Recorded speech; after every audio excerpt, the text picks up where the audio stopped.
We continue to look at the election with a new report that looks at how the Romney and Obama campaigns are digitally mining personal data in order to get out the vote. Focusing their efforts online, the campaigns have been using cookies and various data mining techniques to determine which voters to target, how to do it on a scale and scope that's never been seen before. According to a new series published in Mother Jones magazine, the Obama campaign pioneered the data mining strategy, and the Romney team put one together once he won the primary. To talk more about the implications of data mining by the presidential campaigns, we go to Washington, D.C., where we're joined by Tim Murphy, Mother Jones reporter. His article is called Inside the Obama Campaign's Hard Drive, and it's accompanied by a chart called Stalk the Vote, How Obama for America Gets to Know Jane Q. Voter. Welcome to Democracy Now! Tim, lay it out for us. Thanks for having me.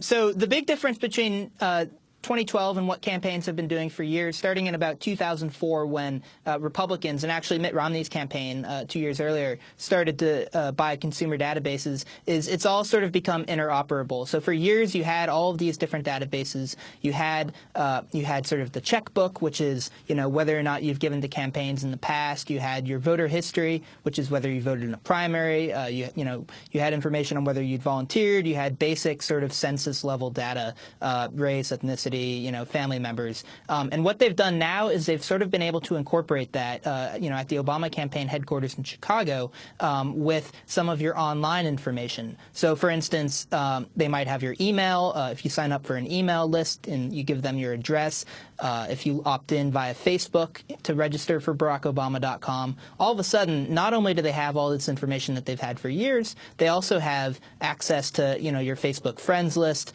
and through that, they're able to sort of use your social networks to get you to vote, get you to volunteer, get you to give money. So explain how it works. You have a chart called Stalk the Vote. Explain what it is they're looking at in terms of information about what you buy, how you use your email, or when you go on Facebook, and how that helps them decide how you can get someone out to vote. Sure. Well, there's some very obvious things. So, for instance, all of the parties keep very detailed voter lists of who showed up, to canvass, who showed up to caucus, who showed up on primary day. They don't know exactly who you voted for, but they can figure it out pretty easily. And so that is sort of one pot of information that they just have on them and sort of lend from one campaign to another. They have access to detailed contribution lists, which go much further beyond FEC info. This goes down to whether someone gave $1, whether they gave $3, whether they did it by a fundraising blast or not.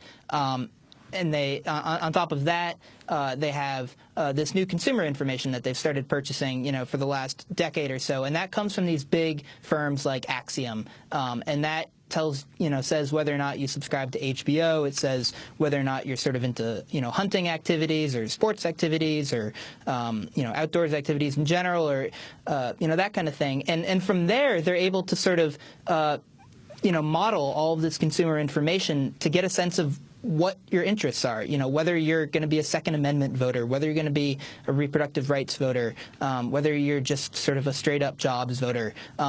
Throw one of these variables in there, and it's not entirely clear. But once you start, talking 10 or 20 variables, it's highly likely that you're going to be one thing or another. And so they essentially integrate all of this data into one database, and sort of give you a score, on 0 to 100 on how likely you are to vote, and then they give you a score on how likely you are to show up. And then using all of that, they figure out how to approach you, whether to ask you for money or not, whether to ask you to volunteer or not, and, sort of whether to send you mail or not.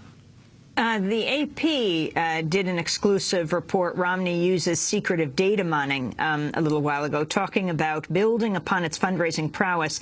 Mitt Romney's campaign began a secretive data mining project this summer to trove through Americans' personal information, including purchasing history and church attendance, to identify new and likely wealthy donors.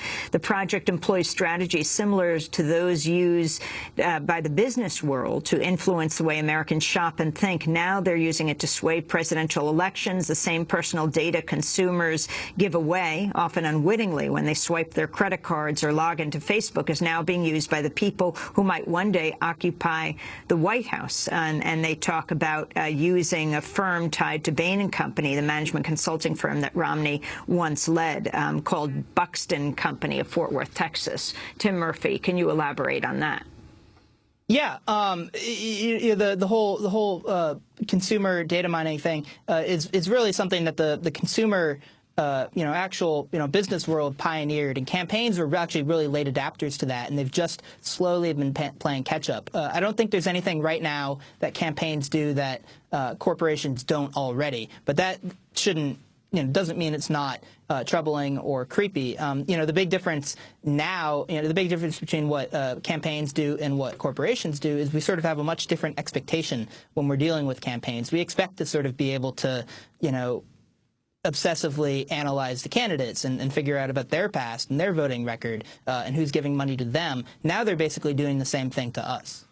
Interesting how candidates so careful about their own information, deeply data mining the information of the American public. The New York Times big piece this weekend, new details have been revealed on the efforts by Democrats and Republicans to mine American voters' personal data. New Times reporting the Obama and Romney campaigns are purchasing an unprecedented amount of personal information, including everything from religious ties, interest in pornographic sites, product preferences, financial status, social media affiliations, and whether a voter has gay friends.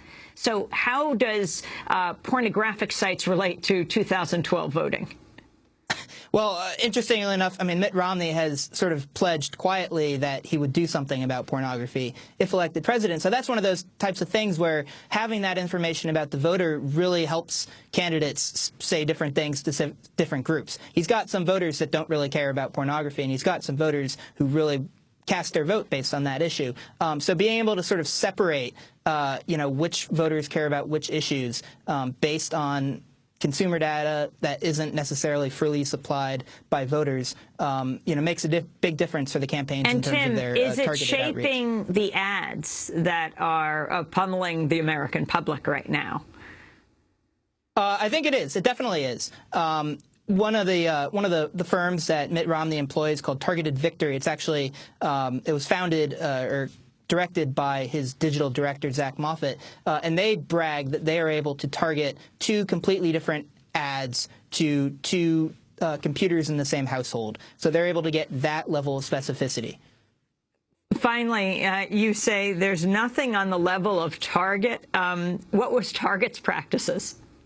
Well, Target is sort of on the cutting edge of consumer data mining, and they sort of most notably last year, it was reported, I think, in the New York Times, that they were able to, based on the various purchasing habits and the search history of one particular female shopper, were able to determine not only that she was pregnant, but when she was due before her father even knew. And they bragged about this. They thought that was really great what they had done. The campaigns don't do that. They can't.